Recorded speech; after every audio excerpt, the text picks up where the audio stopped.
2020년 8월 5일 LA 온누리교회 가정에서 드리는 영상 새벽 예배입니다. 오늘 말씀은 로마서 7장 1절에서 6절 율법을 벗고 그리스도께 매이다입니다. 형제들이여, 내가 율법을 알고 있는 사람들에게 말합니다. 여러분은 율법이 사람이 살아있는 동안에만 그 사람을 지배한다는 것을 알지 못합니까? 결혼한 여자가 그 남편이 살아있는 동안에는 법으로 남편에게 매여 있으나 그 남편이 죽으면 남편의 법에서 벗어나게 됩니다. 그러므로 남편이 아직 살아있을 때 여자가 다른 남자에게 간다면 간음한 여자라 불릴 것입니다. 그러나 만일 남편이 죽으면 그 법에서 벗어나게 되므로 다른 남자에게 가더라도 간음한 여자가 되지 않습니다. 그러므로 내 형제들이여, 여러분도 그리스도의 몸으로 인해 율법에 대해 죽은 자가 됐습니다. 이것은 우리가 다른 분, 곧 죽은 자 가운데서 살아나신 분에게 속해 하나님을 위해 열매를 맺게 하려는 것입니다. 우리가 육신에 있을 때는 율법으로 인한 죄의 정욕이 우리 지체 속에서 작용해 죽음에 이르는 열매를 맺게 했습니다. 그러나 이제는 우리가 우리를 올가매던 것에 대해 죽었으므로 율법에서 벗어났습니다. 그러므로 우리는 성령의 새로운 것으로 섬기고 문자에 의한 해묵은 것으로 섬기지 않습니다. 할렐루야. 오늘도 주님만 바라보며 예배하는 귀한 하루 되시기를 축복합니다. 우리 먼저 함께 찬양 드리시겠습니다.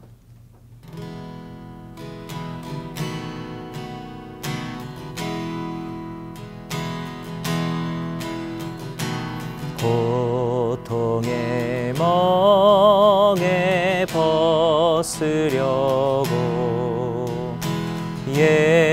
예수께로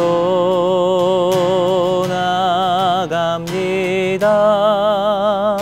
자유와 기쁨 베푸시는 주께로 갑니다.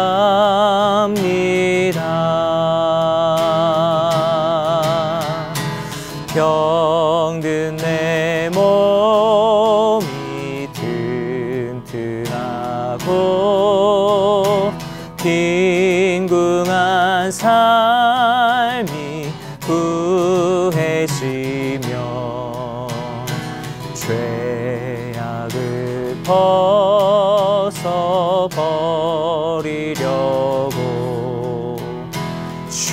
주께로 갑니다.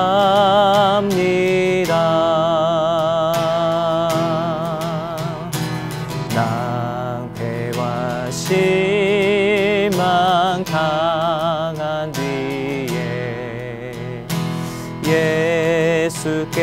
예수께로 나갑니다. 십자가 은혜 받으려고 주께로 갑니다.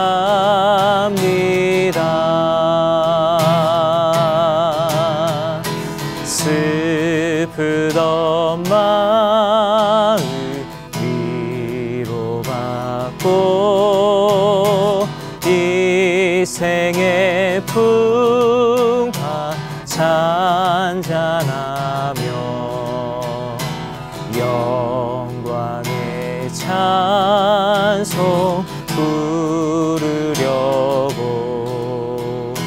주께로 갑니다.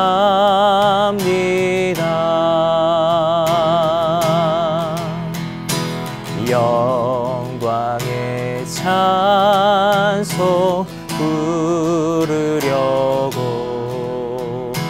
주께로 갑니다.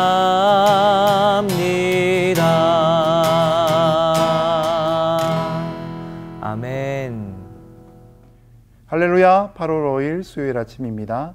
오늘은 율법에서 벗어나 그리스도께 매이다란 제목으로 함께 로마서 7장의 전반부를 묵상해 보도록 하겠습니다. 하루는 아들 병아리가 아빠 닭에게 질문을 합니다. 아빠, 우리는 왜 이렇게 큰 벼슬이 있어요? 아빠가 대답하기를 그것은 적들에게 우리의 위험을 과시하기 위해서지 라고 대답했다고 합니다. 질문이 많은 아들이 또 이렇게 질문합니다. 그럼 우리 주둥이는 왜 이렇게 뾰족하고 날카롭지요? 아빠가 대답합니다. 그건 적들을 무자비하게 공격해 혼내주기 위해서지. 세 번째로 아들이 또 질문합니다. 그럼 우리 목소리는 왜 이렇게 커요? 아빠가 대답합니다. 그건 적들의 기선을 제압하기 위해서야.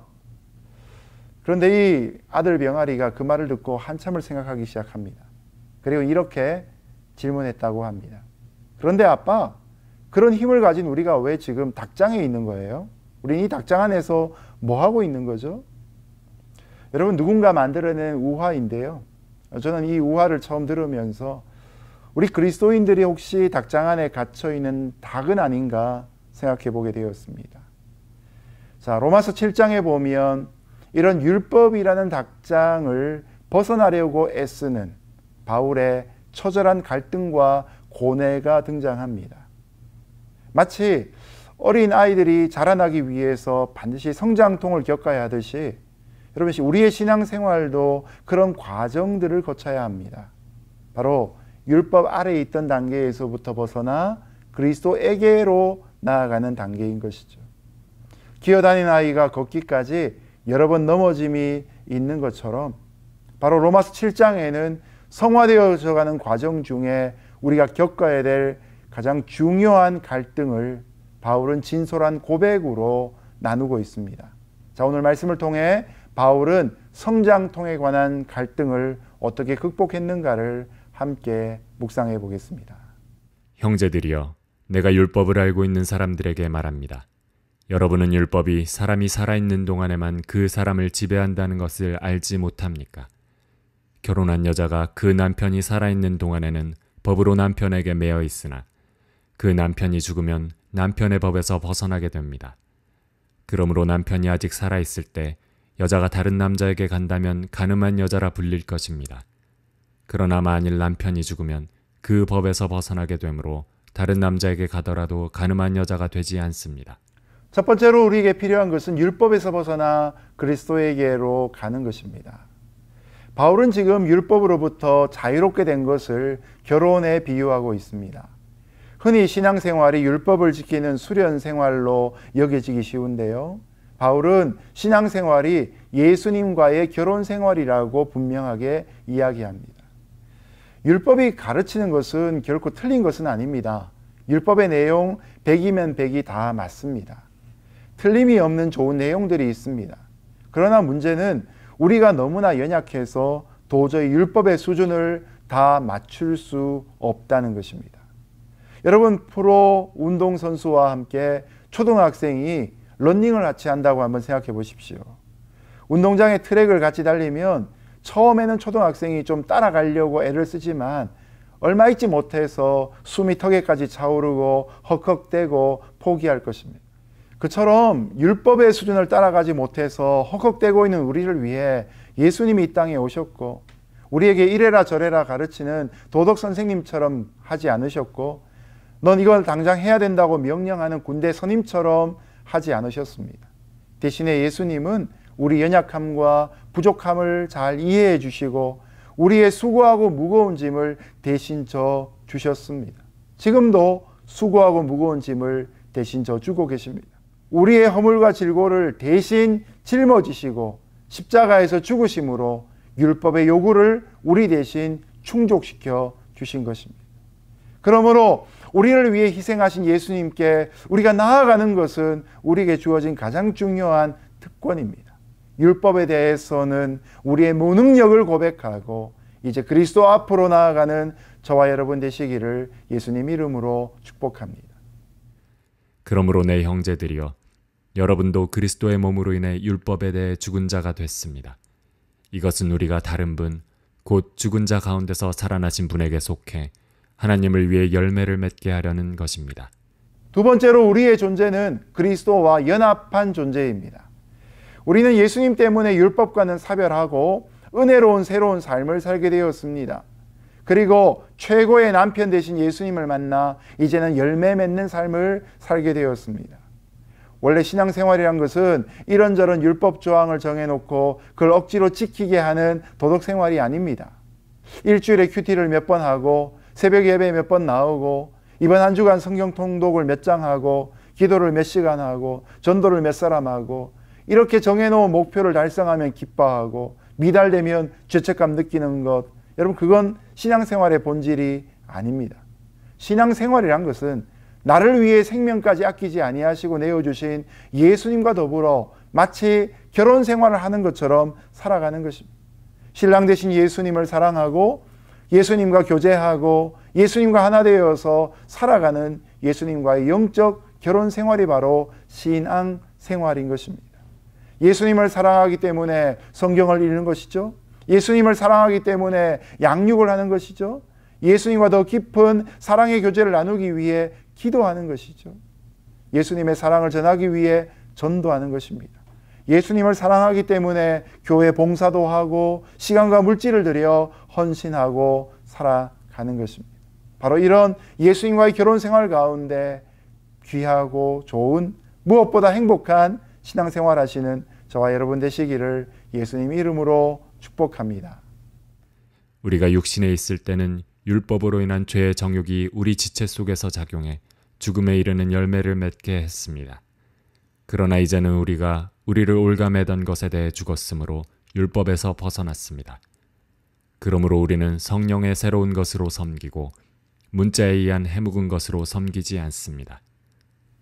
세 번째로 우리가 기억해야 될 것은 하나님을 바르게 섬기는 삶으로 초대받았다는 것입니다. 율법의 지배를 받던 생활은 말 한마디로 하자면 얽매인 삶이었습니다. 발에 족쇄가 차인 삶이었다는 것입니다. 이것은 문자로 의한 해묵은 것으로 섬기는 삶이었습니다. 여기 나오는 문자란 말은 법조문, written code라고 일컫습니다. 이전에 바울은 이런 것에 대표된 사람이었습니다. 율법 조문에 묵은 것으로 바울은 신앙생활을 했습니다. 법조문 지키는 것처럼 수양하듯이 그렇게 살았습니다. 그럴 때 쉽게 지치고 피곤한 삶이었습니다. 자신의 힘과 의지로 완벽에 이르고자 애를 쓰니 모든 것이 다 힘들고 어려웠던 것입니다. 마치 망망대해에 괴롭게 노를 젓고 있는 사람처럼 아마 힘들었던 것 같습니다. 그러니 그 마음에 무슨 기쁨이 있었겠습니까? 그러나 이제 그를 얽어매고 있던 율법으로부터 그는 자유로워지기 시작합니다. 우리가 너무나 잘 아는 사도행전 9장에서부터 부활하신 예수님을 만났을 때에 이제는 더 이상 자신의 힘과 의지가 아니라 영으로 새로운 것으로 하나님을 섬기기 시작한 것입니다. 그의 능력과 지혜로 하는 것이 아니라 성령의 도우심을 받아서 믿음의 길을 달려가기 시작한 것입니다. 이는 마치 바람의 힘으로 돛을 띄우는 배와 같습니다. 이렇게 할 때에 우리의 신앙생활은 날로 새롭게 되어지는 것이죠. 어제 같은 삶이 오늘 반복되어지는 것이 아니라 날마다 감격과 기쁨이 넘칩니다. 새로운 소망이 일어나는 것이죠. 성경을 읽을 때 어제 보고 오늘 보고 맨날 지겹다 느끼는 분 혹시 없습니까? 여러분, 주님을 제대로 만나면 말씀을 봐도 어제의 감격이 다르고 오늘의 감동이 새롭습니다. 똑같은 찬송을 불러도 어제의 느낌이 다르고 오늘의 느낌이 또 달라지는 것이죠.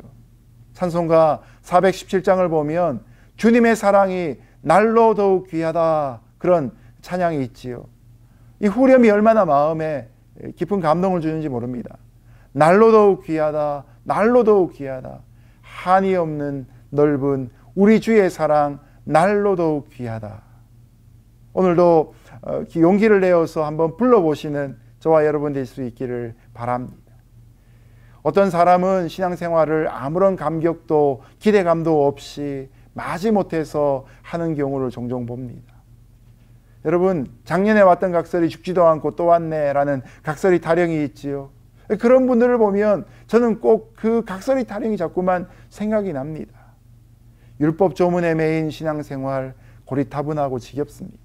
아무런 기대도 소망도 없이 억지로 끌려가는 삶입니다. 사람들의 눈치 때문에, 의무감 때문에 어쩔 수 없이 하루하루 끌려다니는 신앙생활은 마치 닭장 안에 갇혀있는 닭과 같다는 것이죠.